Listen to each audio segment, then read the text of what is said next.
আমি কিন্তু একদিকে বললাম যে ওই যে আমার পাওনাদার, আমি বাংলাদেশের সবচেয়ে পাবলিকলি ইনডেটেড পার্সন।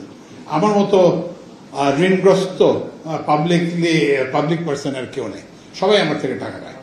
গ্যাস সেলাররা টাকা পায়, তারপরে ইয়েরা কি বলে যে বিদ্যুৎ-ওয়ালারা টাকা পায়, সবাই আমার কাছ থেকে টাকা পায়। তো এখন আমি এটা হচ্ছে একটা দিক, এইটার দিক থেকে আমার চাপ, আমার পাওনাদাররা আমার কাঁধে, আমার মাথায় বন্দুক ধরে। আবার আরেক দিক থেকে চাপ আছে, সেটা হচ্ছে যে বিদ্যুতের দাম বাড়ান, গ্যাসের দাম বাড়ান।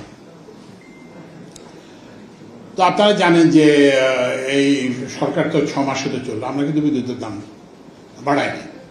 বাড়ায়নি হচ্ছে যে এটা আমার পার্সোনাল ক্রুসাইড হিসেবে নিছে। আমি it will be immoral to increase the electricity price, কারণ হচ্ছে যে আমরা তো অন্যায় দামে বিদ্যুৎ কিনছি, সেটা আমি কনজিউমারকে কেন পাস করব? কিন্তু এটা কতদিন রাখতে পারবো আমি জানি না, কারণ হচ্ছে বাস্তবতা, কারণ at the end of the day আমাকে তো বিলস পে করতে হবে।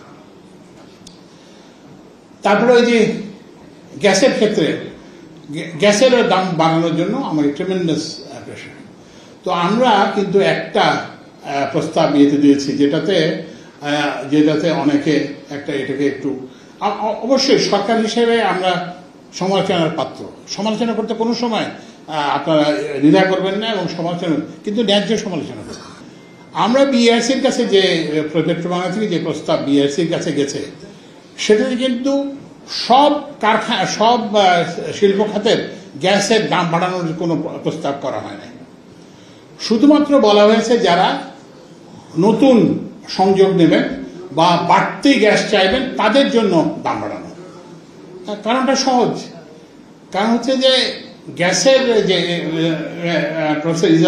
গ্যাসের মূল্য দেখবে একটু গোপনীয় কিছু না, এলএনজি প্রাইসের ইম্পোর্ট যে পাবলিকই।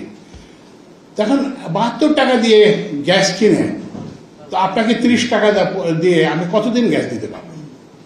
তো এখন বিকল্পটা কি? বিকল্প হচ্ছে যে গ্যাসের আমদানি কমায় দিতে হবে, তাহলে গ্যাসের পরিস্থিতি আরো খারাপ হবে।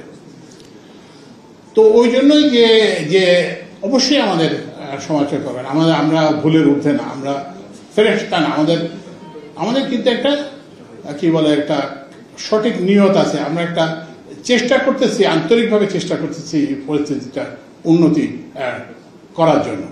আপনারা কেউ কি দেবেন বা 72 টাকা প্রোডাকশন কস্ট একটা জিনিসের, সেটা 30 টাকায় বাজারে বিক্রি করবেন? তো এখন বলেন যে এখানে আরো যুক্তি আছে, যেটা হচ্ছে যে হ্যাঁ আমি একই খাতে ব্যবসা করি, আমি দেবো 30 টাকা, আরেকজন দেবে 72 টাকা, এটা কেমন হলো? কিন্তু প্রাইসিং এর, আমি একসময় ইকোনমিক্সের ট্রেনিং, আমি ইকোনমিক্স পড়াইছি দীর্ঘদিন যাবত। প্রাইসের তো এটাই প্রাইস ইজ এ সিগন্যাল, আপনি কোন ইন্ডাস্ট্রিতে যাবেন কি যাবেন না, এটা তো আপনাকে প্রাইসই আপনাকে বলবে।